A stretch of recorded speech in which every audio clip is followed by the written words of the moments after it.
अस्सलाम वालेकुम। मेरा नाम हाफिज अरसलान अकबर। आप देख रहे हैं मेरा यूट्यूब चैनल। उम्मीद है आप सब खैरियत से होंगे और आज अपने अपने वोट की जो ताकत है उसको दिखाया होगा।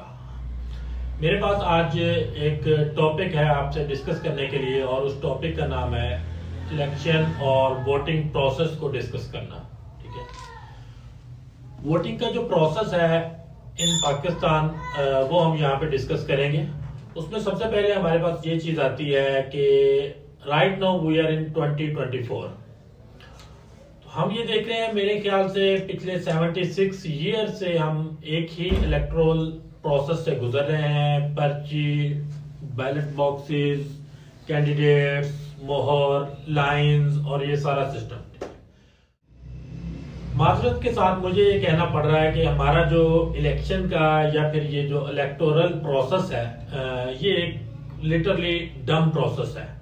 कैसे, वो मैं इसको प्रूव कर सकता हूँ। हो सकता है कि आपका नजरिया मेरे नजरिए से डिफरेंट हो, लेकिन मैं आज आपके सामने अपना अहवाल पेश करूंगा कि कैसे एक बंदा जाता है, जाके इलेक्शन या अपना वोट कास्ट करता है और क्या किस किस प्रोसेस से उसको गुजरना पड़ता है। ठीक है, सबसे पहले हम कहते हैं कि 2024 में कि हमें जो हमारा वोटिंग टर्नआउट है वो ज्यादा से ज्यादा करना है।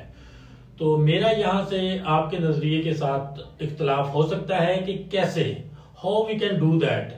सबसे पहले ये बात है कि जब हम एक पुराना मैनुअल तरीका लेके आएंगे वोट कास्ट करने के लिए, तो वो प्रोसेस वो वहीं पे है, हमारा वोटर टर्नआउट वहीं। वोटर टर्नआउट को कैसे ज्यादा किया जा सकता है, या फिर वोटर टर्नआउट उतना ही क्यों रहता है 45%, 50% मैक्सिमम या 51%? क्यों नहीं ये वोटर टर्नआउट जो है वो 70%, 75, 80, 90% तक जाता? तो इसमें सबसे जो मेन इश्यू है वो ये है कि हमारा इलेक्टोरल प्रोसेस जो है वो पुराना मैनुअल वे है जिसके थ्रू हम जो है ना वोट कास्ट करते हैं। तो सबसे पहले मैं आपको आज के अहवाल बताता हूँ कि व्हाट हैपेंड विद मी। तो उसके बाद जो आप खुद जायजा लेंगे कि क्यों ऐसा प्रोसेस हो रहा है और कैसे वोटर टर्नआउट सेम उसी कंडीशन में रहता है। सबसे पहले मैं गया अराउंड 2 PM। तो मैंने जाके देखा कि there is a long line, ठीक है, जिसमें आपको खड़े होना था और आप देख रहे थे कि 3-3 या 4-4 बंदे आगे वोट कास्ट करने के लिए जा रहे थे। तो मैं भी लाइन में खड़ा हो गया। उस लंबी लाइन में मेरे साथ बुजुर्ग भी थे, जवान भी थे और हम वहां पे खड़े हो गए। लाइन में आपको पता है कि जब लोग जा रहे होते हैं तो कुछ लाइन को डिस्ट्रैक्ट करते हुए भी आगे गुजरते हैं। आगे पुलिस वाले 2 खड़े हुए थे जो कि बराए नाम थे।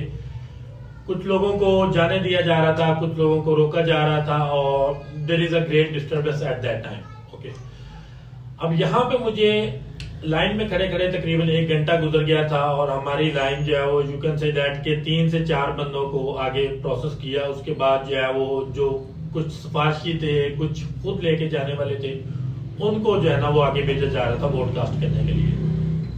अल्लाह अल्लाह करते वो पहली लाइन जो बाहर गेट के बाहर लगी हुई थी वो क्रॉस हुई। तो जब मैंने देखा जाके आगे एक और लाइन लगी हुई है जो कि कमरे के अंदर है।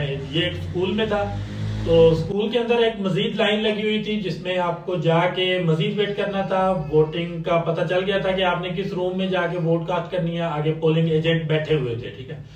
उससे अगला प्रोसेस था पोलिंग ऑफिसर्स का, जो कि वो मैनुअल वे से आपका आईडी कार्ड लेते थे, आपको लिस्ट में से चेक करके बताते थे कि हाँ जी ये है और क्रॉस करते थे आपका। तो दिस इज रियली अ डम प्रोसेस। वो क्या करते थे कि उनको हर एक वोट लिस्ट पे, आपके एक वोट पे उनको 2-2 स्टैंप्स लगानी पड़ती थी।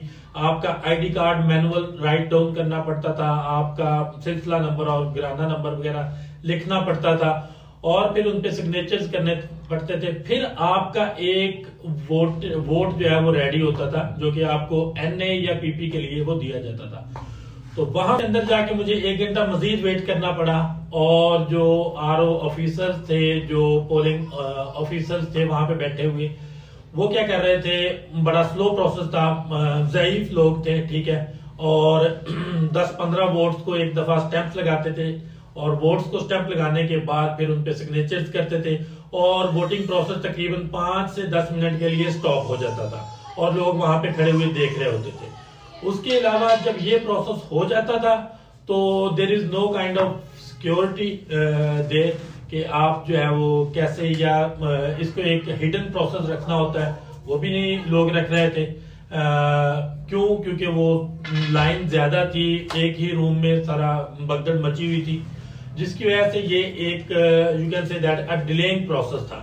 ठीक है, मेरे साथ वहां पे अंदर वोट डालने के लिए कुछ ऐसे लोग भी लाइन में खड़े हुए थे जो सुबह से 3 या 4 दफा चक्कर लगा चुके थे और रश की वजह से वो दोबारा वापस चले जाते थे। एट लास्ट उन्होंने भी डिसाइड किया होगा मेरी तरह के we have to do this and this is our right and we have to wait. और आफ्टर ऑल 3 घंटे के वेट के बाद मेरी बारी आई, अपना वोट कास्ट किया और वोट कास्ट करने के बाद दोबारा बाहर आया मैं।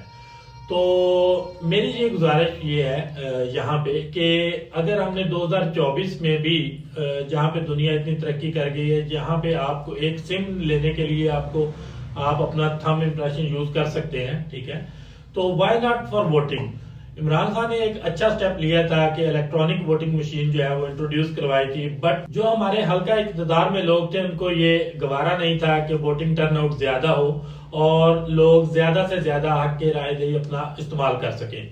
तो this is for you guys, और ये एक मेरा मैसेज भी है आप लोगों के लिए कि in upcoming elections we must need to raise our voice against this, ताकि हम जो है बाकी दुनिया की तरह हम भी एक इलेक्ट्रॉनिक वोटिंग मशीन यूज कर सकें जिसमें वोटिंग टर्नआउट भी ज्यादा हो, जिसमें वोटर को जो है वो परेशानी का सामना ना हो, 3-3 घंटे की लाइंस में ना खड़े होना पड़े, ठीक है, और जो है उनका जो वक्त जाया होता है हमारा, जो हमारे पोलिंग एजेंट्स पोलिंग ऑफिसर्स होते हैं जो ठप्पे लगा रहे होते हैं वहां पे, स्टैंप्स लगा रहे होते हैं और फिर सिग्नेचर्स कर रहे होते हैं, फिर आपका आईडी कार्ड नंबर लिख रहे होते हैं, तो 10 मिनट का जो प्रोसेस स्टॉप होता है और ये टोटल अराउंड 10 आवर्स का प्रोसेस होता है, जिसमें 4:30 पे मैं वोट कास्ट करके बाहर आया तो there is a great line at outside और तकरीबन 150 to 200 जो वोटर्स थे वो स्टिल वेट कर रहे थे और मेरा नहीं ख्याल कि वो अपना वोट कास्ट कर सकते हैं यहाँ पे।